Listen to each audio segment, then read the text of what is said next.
আব্বু তোমার ছুটি কবে আসবে কখন বাড়ি? আম্মু আমায় খুব বকেছে তাই দিয়েছি আড়ি। আব্বু তোমার ছুটি কবে আসবে কখন বাড়ি?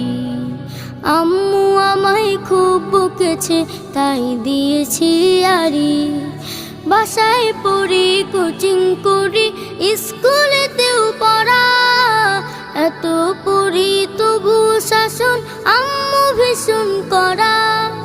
বাসায় পড়ি, কোচিং করি, স্কুলেতেও পড়া, এত পড়ি তবু শাসন আম্মু ভীষণ করা। কষ্ট বুকে কান্না, চোখে অশ্রু সারি সারি। আম্মু আমায় খুব বকেছে তাই দিয়েছি আড়ি। আব্বু তোমার